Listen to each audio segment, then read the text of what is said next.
National Parks Traveler, where we explore the national parks and the issues that involve them.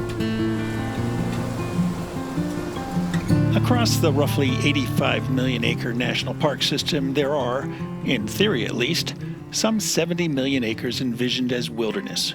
44 million acres have received official congressional blessing as such, while another 26 million acres are in something akin to administrative limbo.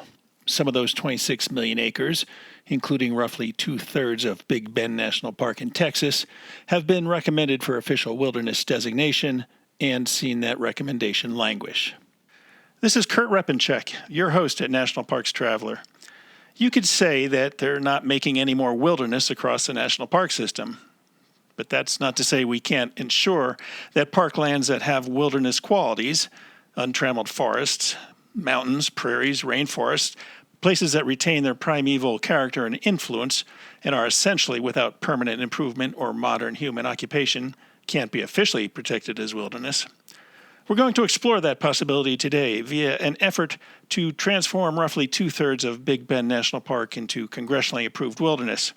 To discuss that effort, we're joined today by Big Bend Superintendent Bob Krummenacher, Raymond Skiles, who served as the National Park's Wildlife and Wilderness Coordinator before retiring, and Ben English, an eighth-generation Texan who grew up in the Big Bend area and is working to move the congressional designation forward. We'll be back in a minute. The Grand Teton National Park Foundation is a private, nonprofit organization that supports projects that protect and enhance Grand Teton National Park's cultural, historic, and natural resources. By funding initiatives that go beyond what the National Park Service could accomplish on its own, Foundation donors improve the visitor experience and provide benefits to the national park system for decades to come. See their successes at gtnpf.org. In addition to some of the best rates in the country, Interior Federal Credit Union gives back their members more than other financial institutions in the form of dividends and low or no fees. With higher dividend rates, you can earn more in all your accounts, like certificates, money markets, or even a checking account. They focus to make sure that their members aren't being nickeled and dimed every time they make a transaction. That's the beauty of Interior Federal Credit Union. The Everglades Foundation, the only organization whose sole mission is to restore and protect America's Everglades. Learn more at evergladesfoundation.org. The Blue Ridge Parkway Foundation is the primary nonprofit fundraising partner for the Blue Ridge Parkway. It is made up of people who have a deep love for this majestic road and want to ensure that its natural beauty and the experiences it offers endure for generations to come.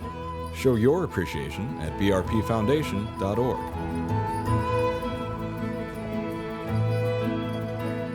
Now, of Big Bend National Park's 801,000 acres, nearly 600,000 acres have been proposed to be designated as official wilderness.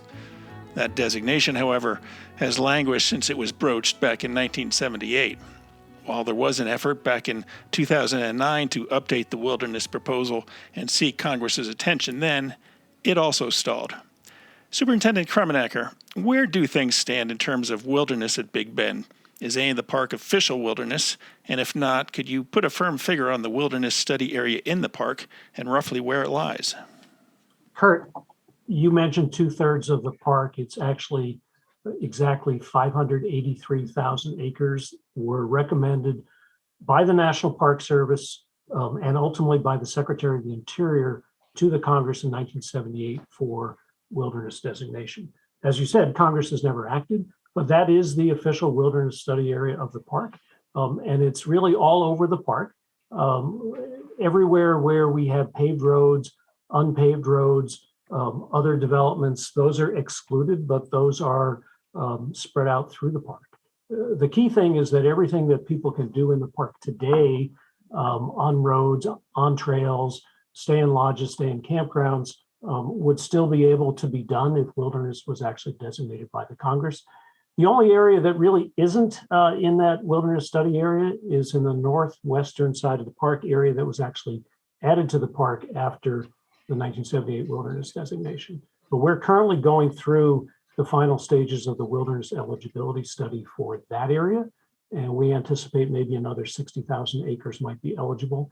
And if Congress does take an interest and they ask us for an updated map, we'd be happy to provide that to them. And while that would not be the official National Park Service recommendation, I suspect there would be well over 600,000 acres that would qualify at that stage. It's really interesting how wilderness and wilderness study areas are handled in the National Park Service, National Park System. For instance, Yellowstone, the first national park in the world, doesn't have a single acre of officially designated wilderness. Glacier National Park doesn't have an officially designated acre of wilderness, and neither does Big Bend. How does a wilderness study area come about? How do you go out into a park the size of Big Bend, 800,000 acres, and say, yes, this acre deserves wilderness protection, that acre doesn't? The Wilderness Act has some criteria, and you read some of them, primarily affected by the forces of nature, no permanent modern human developments, no roads, et cetera. And so the Park Service does an inventory, and it happens in several different stages, but usually what happens is we do an eligibility study to figure out which lands in the park actually meet the criteria for Wilderness Act, independent of any management goals that we may have for those places. And then after that's approved, typically park goes through a formal wilderness study, and that's what Big Bend did for most of the acreage back in the 1970s. There's a lot of discretion in the process, and Congress and NPS policy over the years have actually tried to reduce the discretion in terms of, hey, maybe someday we might want to develop something here, even though it's undeveloped, and try to get our proposals to be essentially which areas are undeveloped and which areas could remain undeveloped. And the policy recommendations are that we go forward with that sort of a thing. But the challenge, of course, is that only Congress can actually designate wilderness. And so I think you're alluding to the fact that Park Service is trying very hard to make sure that we don't preclude Congress's prerogative. In other words, any area that Congress could designate as wilderness that meets the criteria, by our policy, we are managing in anticipation of future wilderness designation. But I like to call that a handshake deal. Policy can change. And so one of the challenges here is, though, even though these areas remain undeveloped, and it's our intention to keep them undeveloped, if policies change in the future, that could change too. So the idea of going all the way and seeing if we can get Congress to act is to ensure that our grandchildren will be able to have the same experience in Big Bend in terms of those undeveloped areas that we can today. Now, of course, that 583,000 acre figure that you mentioned, that came from studies back in the 1970s. Is there more wilderness potential out there in Big Bend that possibly should be included in a wilderness bill going forward? Well, I think there's certainly that possibility. And, I have to be clear that Park Service, we don't lobby, and of course, we don't ultimately set the boundaries. So, if we can build a strong enough coalition and get Congress's interest in this, and if they come back and say, if you were to remap it today, what would you recommend? We can do that. One of the things that's really interesting, we have recently been trying to figure out exactly what the rationale was behind every line on the map 44 years ago. And I think they were really smart back then. This is pre-GPS. And in a lot of places, they drew lines on maps that matched topographic boundaries so that one could easily identify what was in the wilderness corridor versus what was not. With modern technologies of GPS, it's not so critical that you can recognize a place just by looking at it right now. And so some of the corridors that were drawn in 1978 around the roads were probably a lot wider than they needed to be. And so, yeah, I think there probably is more than 583,000 acres that meets the wilderness criteria. And again, if we were asked, we'll provide a new map. Raymond, from your career in Big Bend, you probably know the landscape like the back of your hand. What values and resources are in that WSA that deserve protection as official wilderness? I mean, what's the landscape like? Well, it's the prime example of protected Chihuahuan Desert landscape. The Chihuahuan Desert being just a portion of our southwestern U.S., mainly limited to parts of New Mexico and Texas.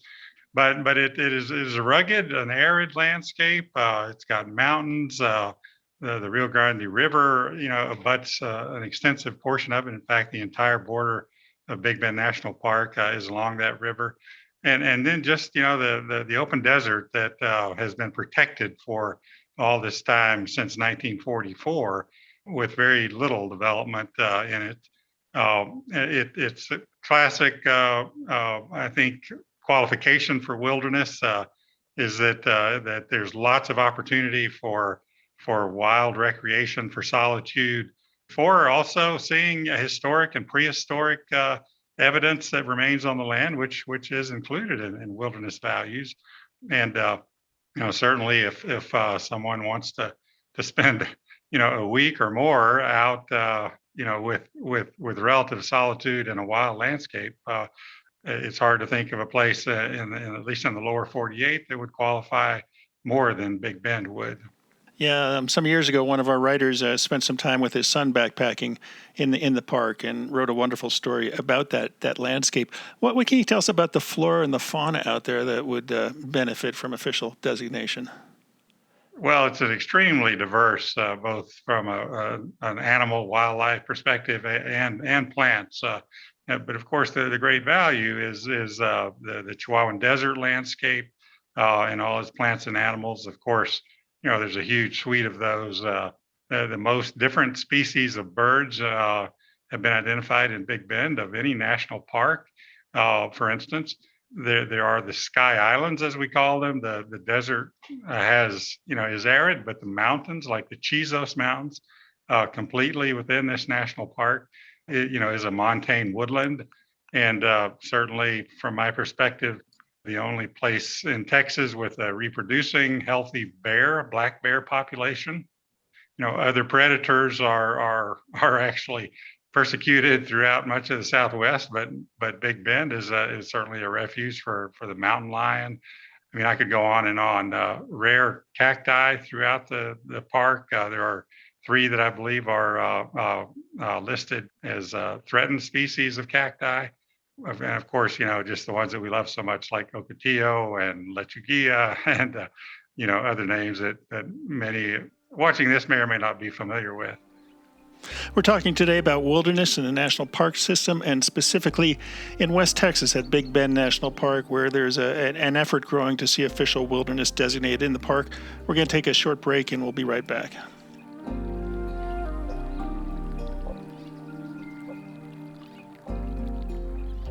Acadia National Park is one of the 10 most popular national parks in the United States. It is also one of the smallest and most vulnerable. That is why Friends of Acadia exists. Friends of Acadia is an independent organization of passionate people, inspiring those who love this magnificent park to make a real and lasting difference for Acadia. You can make a difference at friendsofacadia.org. Nova Scotia. 8,000 miles of coastline dotted with colorful fishing villages, quaint coastal towns, and an abundance of scenic natural beauty. Home to 2 national parks, Cape Breton Highlands and Kejimkujik. Spend your nights under a canopy of twinkling stars. Spend your days exploring trails, beaches, historical waterways, and tons of cultural and recreational experiences. Visit novascotia.com today and start planning your natural getaway. Washington State is graced with 3 spectacular national parks, each different and special in their own unique ways. As the official nonprofit partner and the only philanthropic organization dedicated exclusively to supporting these parks through charitable contributions, Washington's National Park Fund has a mission to raise private support to deepen everyone's love for, understanding of, and experiences in Mount Rainier, North Cascades, and Olympic National Parks. Share your passion for these parks at WNPF.org. Okay, we're back today with Big Bend Superintendent Bob Kramenacher, Raymond Skiles, who served as the National Parks Wildlife and Wilderness Coordinator before retiring, and Ben English, 8th-generation Texan who grew up and lives in the Big Bend area and is working to move forward an effort to see official wilderness designated in Big Bend National Park. Ben, would you say that there's a human connection to wilderness, that we actually need wilderness to know what's out there, regardless of whether we venture out into it or not? Yes, sir. I think that's one of the problems we have in our society at this point, is so many people are removed from where they came from. You need wilderness. You need wide open country. You need to get back away from all the technology that surrounds us each and every day and really experience the simple yet most important things in this world. And that comes many times from being in the wilderness or just out by yourself someplace. You know, you grew up in the Big Bend area. You live in that area now. I imagine that you've been out across this landscape, part of the WSA, if not all the WSA. And I'm kind of curious, what about your personal connections with this landscape? What have those treks into the WSA rewarded you with or left you with? Well, first of all, my family's been in that country since the 1880s. They passed through before, but they first started settling in the Big Bend in the early 1880s.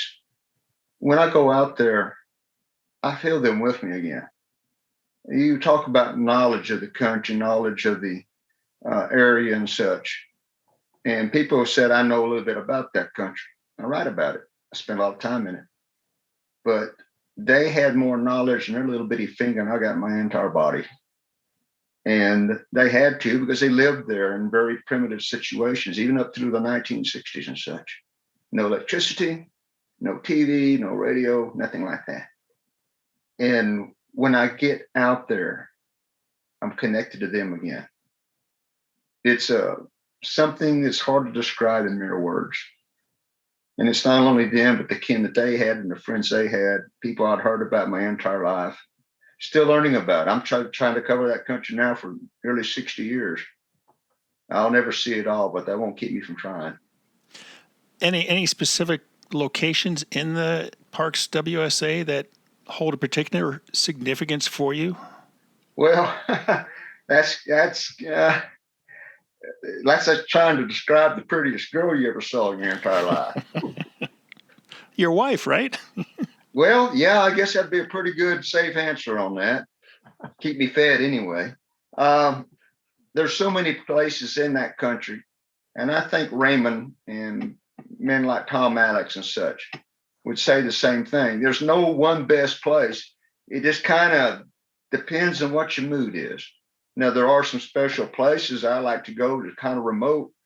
Most people don't go there. The Sierra de Punta, the area around mule ears. It's so rough, most people won't go into that country. And out towards Smoky Creek, then up Smoky Creek to the Sierra de Camala. But you can go across the park, go into the Dead Horse Mountains. Now, you want someplace that hardly anybody goes, it's the Dead Horse. Up into the latest, I think it's 87,000 acres, what Houston Hart gave us as far as the park. Time stopped in 1987 there. And nobody goes into there. And you can go up from the Houston Hart up area. It's not very wide, but it's long. You end up almost all the way to Cedar Spring behind 9 Point Mesa.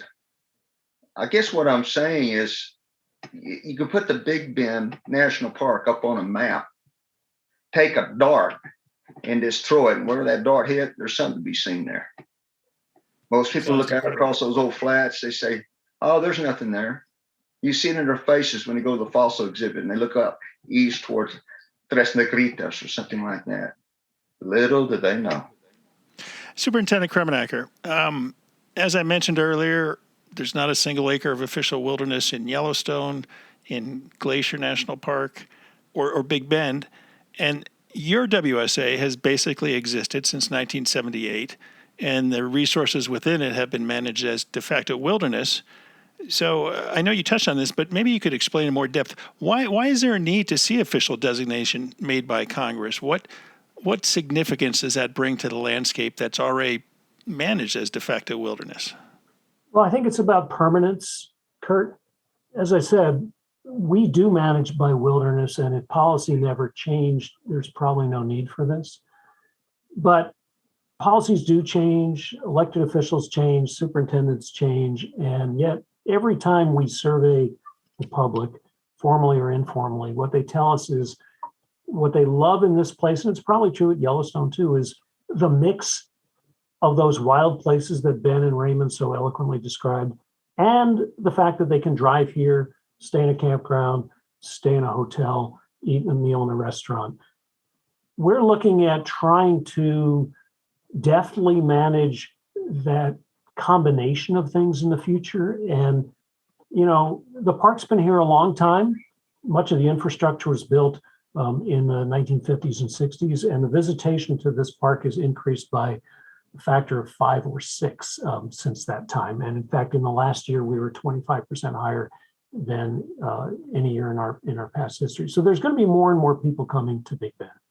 And there's probably going to be more and more pressures to accommodate them. And some people will think the best way of doing that is to build more lodges, more developed campgrounds, more roads.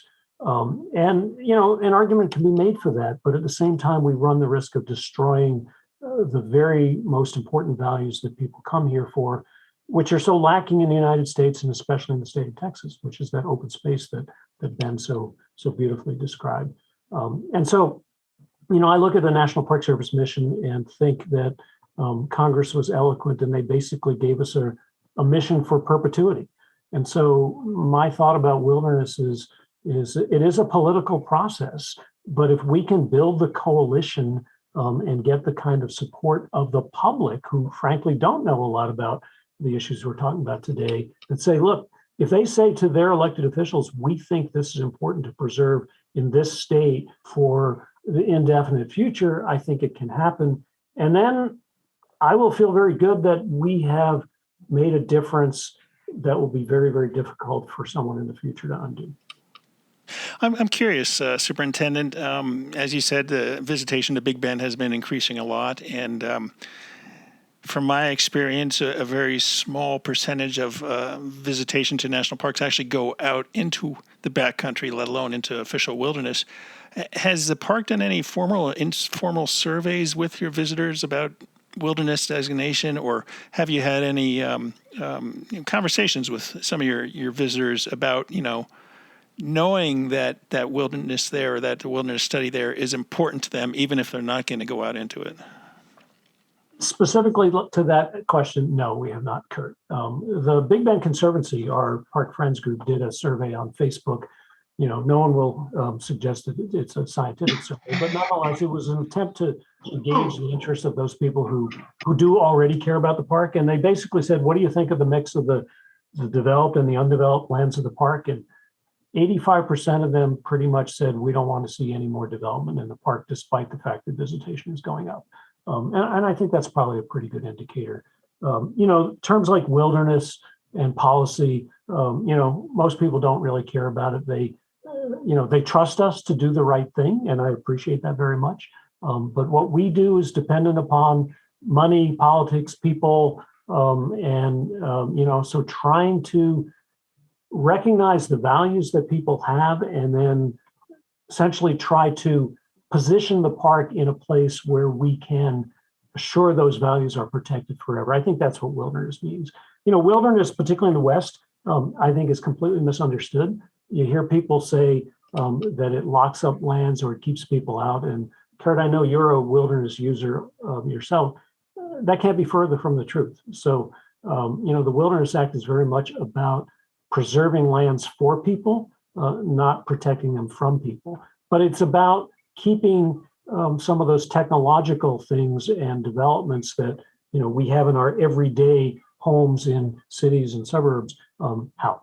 And so, in some ways, it's a little bit like zoning, and maybe even some places that's a hot button issue. But trying to deal with the values, and I think the people get it. So this park, because the wilderness study was so long ago, I think that the general consciousness that there is a wilderness study area here that is still pending, that's fallen out of consciousness. So the Keep Big Bend Wild group, which these gentlemen are part of, and my staff and I, we're trying to remind people of the goals of a previous generation and trying to fulfill their legacy by taking it over the finish line. Raymond, I'm wondering, how big should the wilderness area be in Big Bend National Park? I mean, obviously, you've got this 1978 proposal. The superintendent has talked about, maybe there's some additional lands that might qualify as wilderness. Was the 1978 proposal a sound one, or should more acreage be added? And if so, where and why in the park? Well, I'll certainly, suggest that the 1978 proposal was sound. things have changed somewhat since then. Certainly, all that acreage that was proposed then certainly qualified, met the criteria for wilderness. Since then, for instance, I think has been referred in 1980, a significant addition of lands was made to the park. As I remember, it's about 60,000 acres that we might call the North Rocios edition, or the Hart brothers, who were the owners that were instrumental in making that happen. So there's a significant area that could be part, and I think qualifies if we were to use the criteria. But in addition, that earlier map left some large areas that at the time were under planning for some potential uses of one kind or another. And since then, the planning process has identified that those will not be, what was considered back in the 70s as some kind of development potential. And so as time goes by, these things do change. Certainly, using the criteria that allows tighter mapping to identify corridors along roads, would bring in more acreage rather than using the nearest hill or ridge, which might be a half mile away, because at the time they wanted to be able to understand where it is just visually standing out there, and didn't have a great mapping strategy that might be on everybody's phone like it is today. So a lot of those changes have occurred, and certainly, everything's gone in the right direction as far as preservation and additional lands now that could be considered. This is Kurt Repenchek at National Parks Traveler. We're talking about wilderness and wilderness proposals at Big Bend National Park in Texas. We're going to take a short break, and we'll be right back.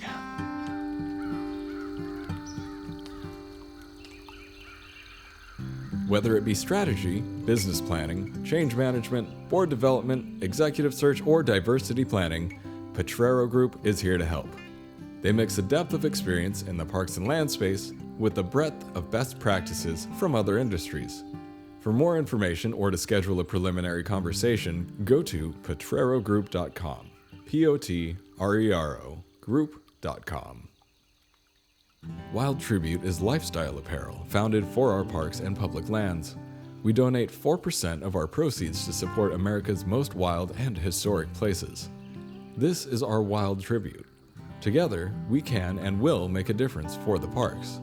You can learn more at wildtribute.com.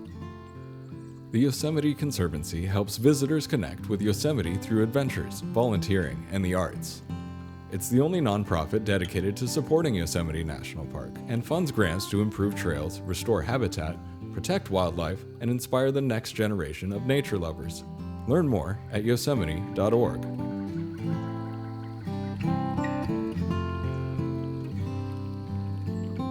Now, with the Biden administration, they have a stated goal of seeing 30% of the country's waters and 30% of the country's lands protected for nature by 2030.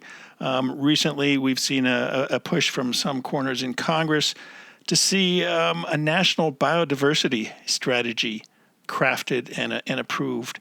Bob or Raymond, would official wilderness in Big Bend National Park help forward either of those proposals or contribute to either of those proposals? Well, I'm going to try to stay away from politics, Kurt, but I think the answer is protecting lands as wilderness in Big Bend National Park is certainly good for conservation. And any politician that wants to support conservation, it would probably support that person's goals. I think the key, though, wilderness is a political issue, and most wilderness initiatives that you mentioned earlier that have gone nowhere not because the lands don't have value, but because there wasn't the political support from the voters of the politicians' districts. And so one of the key things we're trying to do here is not start by suggesting that anybody write to Congress and protect Big Bend as wilderness, and not to link it to any particular administration's initiatives, but to do as Ben was saying, and just have people reconnect to what's so important here. And so we're trying this, think globally but act locally strategy. Let's see if we can talk to people one-on-one locally, and this podcast is about spreading that audience a little wider. We don't want to just talk to the environmentalists and the people who voted for this administration. We want to have people who care about wild places, who care about the future, who care about their grandchildren, who care about the human connection to the land, understand that regardless of their politics, there's something here at Big Bend that is worthy of their support and protection. And it's my theory that if we can share that story wide enough, and there are testimonials from people who are business people, who are historians, who are river runners, who are four-wheel drivers, who drive on the dirt roads that bisect wilderness areas, but still love the wild places on either side. If we can get that broad coalition, I think despite the politics of this state, I think that we can get support to do this. Quite often, and it certainly was the case in 1978, that local concern can often be driven by what I consider the misperception that it could be, something detrimental to the local economy. And certainly, Big Bend is a driver of the really several counties' economy in the local area, immediately Brewster County. Tourism is if not one of the major income streams. Yet, studies around the country, as well as just, it's just quite obvious if you spend much time around national parks or wilderness areas, is that they're big attractions. People, have determined that they want to be near these protected areas, for that ability to have the pristine view from their house if it's outside the park or wilderness area, but more so just readily accessible open landscapes, trails for hiking, camping, birding, or the ability to go horseback or just hoofing it out across, no trails wilderness, which is a great opportunity in Big Bend. So it's a little bit ironic that while we are protecting from development, and some could say, well, that could be poor for the economy, it actually is the goose that lays the golden egg in many ways for a tourism economy. And to the degree that may be misunderstood, that's why it's important that we're trying to make lots of, individual contacts and just, show how across the country, this is something that is good for the economy at the same time as good for our environment and our souls. I think you're absolutely right. If anybody takes a look at the last 2 years and the great rush to the outdoors that has occurred across the country, national parks and national forests, certainly people long for the outdoors, whether it's a national park or a national forest or a BLM land. And we're seeing more and more efforts to capitalize on that desire to be outdoors with different businesses cropping up. And anyway, so where do you go now? How do you make this happen? I mean, I understand there's a collaborative effort, as the superintendent mentioned, Keep Big Bend Wild. And if people want to learn about it, they can go to keepbigbendwild.org. But where do you take the process now, Ben? Take it to people. I heard politics mentioned in this interview. Politics doesn't have a thing to do with it. It's what people have inside their hearts. I don't care what brand you call yourself, Republican, Libertarian, Democrat, whatever. What matters if you're a Texan and an American at heart that loves your country and loves to see it unspoiled and in its natural state. I'll tell you a story real quick. My family had a running feud with the National Park Service longer than I was alive. It all stemmed from my great Aunt Mag being forced out of Hot Spring and then out of San Vicente. It got so bad that she finally went across the river to Boquillas, had less trouble with the Mexican authorities for the 5 years she was there than she ever did in the National Park Service. And my grandfather had 3 hobbies. One was his grandkids. Second was messing with the Mexican government. The third was messing with the National Park Service. It was a long-standing feud. But if he was alive today, he would be the first in line to support this wilderness program. Because without the park and without the National Park Service and without something like this wilderness program, everything inside the cheeses would look like Lajitas now. and everything outside of the cheeses would look like Kalinga Ranch. And that's all fine and good. So people have a place to live and things of that nature.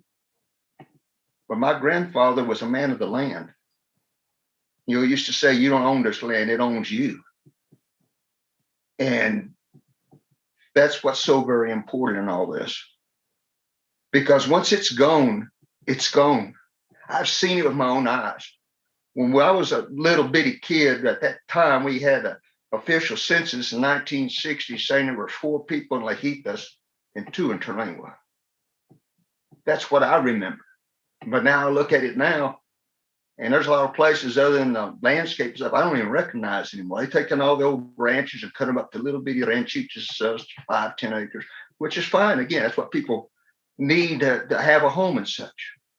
But people also need a place to roam, a place to see it like it used to be. And again, and I've seen it with my own 2 eyes. Once it's gone, it's gone. And if you study the administrative history of Big Bend National Park, you can see some pretty crazy ideas they had for the park early on. Some of them came to fruition, some of them didn't. They had ideas like building a tramway all the way to the top of the South Rim, or trying to build a highway on top of Anguilla Mesa. I'd like to see them do that, but I've actually seen the maps with the road on there leading up on top of Anguilla Mesa, slated as a highway. And then there was our Back to Nature program, which actually went into effect. And we lost a lot of the old ruins and ranch houses and dams and things of this nature. They're gone now. Once it's gone, it's gone. Now, I'm curious, I spent a little time at your website, keepbigbendwild.org, and you've got a page there with the core team members. And I noticed they're retired National Park Service personnel or tied to the National Parks Conservation Association or the Big Bend Conservancy. Outside of those individuals, is there growing support, widespread support for official wilderness from the communities that surround Big Bend? Well, I might address that.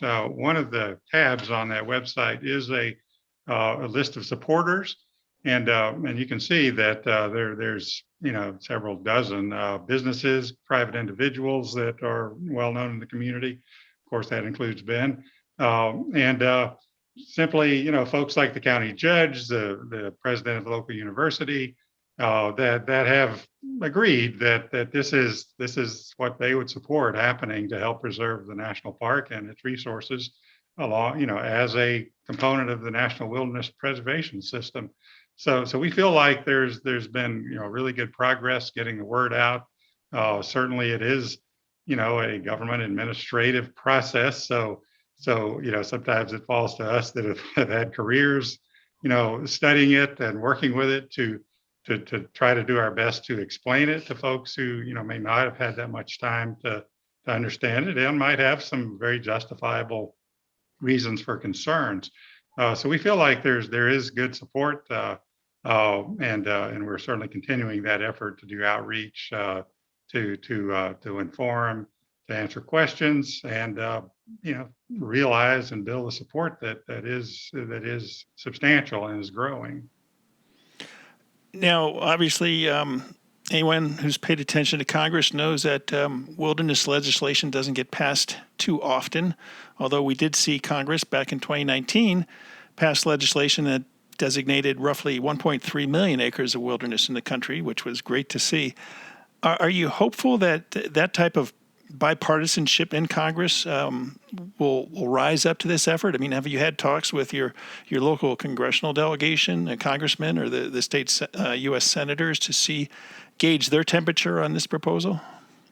We have briefed Tony Gonzalez, who is the congressman from this area. He's a freshman Republican, very smart man and very interested in doing what's good economically and in other ways for his district. And very intentionally, he's not been asked to do anything at this stage. So we wanted him to know what his constituents are doing.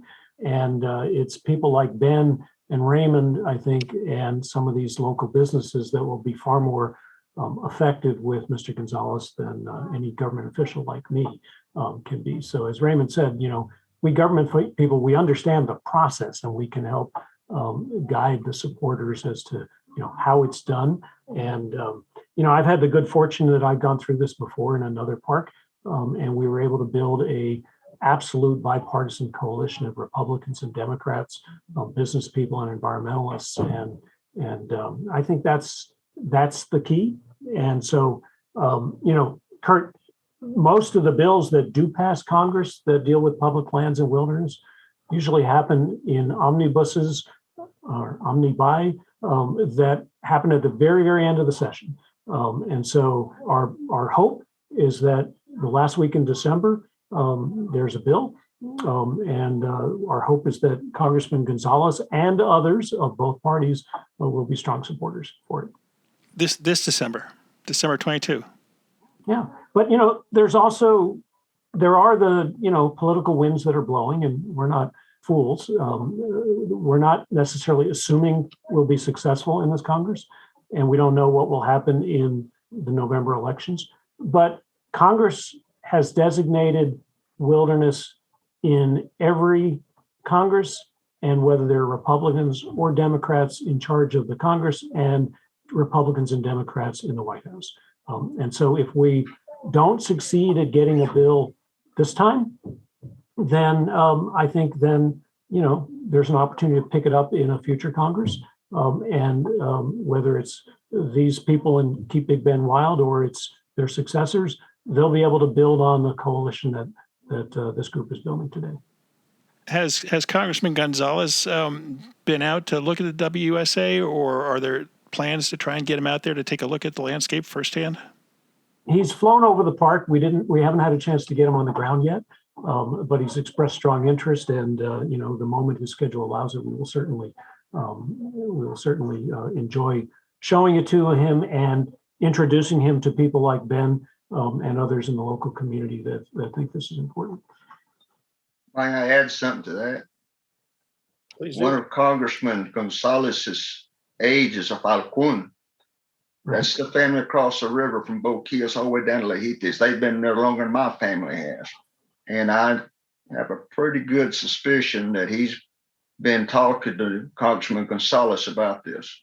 In fact, Bob and I sat down with him about an hour or so there in the basement in September.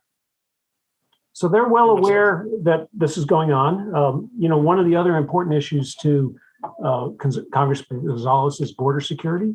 And as Raymond said, the entire southern edge of Big Bend National Park, 118 miles, is the border. Border Patrol is here in the park, and we've got a really excellent working relationship with them. And so we've also been talking informally to Border Patrol agents and leadership to make sure they understand what we're talking about, to find out what their concerns are. But the reality is the Park Service and the Border Patrol here at Big Bend have worked very well together for decades. And in fact, there is a national level memorandum of understanding between the two agencies that say Border Patrol will honor wilderness study areas. And at the same time, the Park Service will consider it when the Border Patrol thinks it's essential to do something that would normally not be allowed in wilderness. So I would fully expect Congressman Gonzalez will be extremely interested in understanding how this proposal might impact border security in the park. And I'm pretty optimistic that we can show him that it will not change anything from the current arrangement between the Park Service, the Border Patrol, and U.S. Customs. Yeah, I think if you look at Oregon Pipe Cactus National Monument over in Arizona, that's one clear example where the Park Service and the Border Patrol have been able to work in tandem and protect wilderness values while at the same time doing the jobs that they're tasked with doing. If I can add to that, one of the things, though, that makes us very different from Oregon Pipe is that Oregon Pipe has a land boundary and is fairly close to a fairly major highway in Mexico. And so the number of people who are crossing the boundary, most of them not Mexicans, but who are crossing from Mexico into Oregon Pipe is much greater than here. This is the most remote part of the Mexican frontier as well as the American one. And so while the number of illegal crossings has gone up at Big Bend, it is still the quietest sector of the entire U.S.-Mexican border. And Oregon Pipe has gone through some very challenging times to get to where they are today. And I think the wisdom of our predecessors here, as well as the terrain has made the relationships here very good for a very, very long time.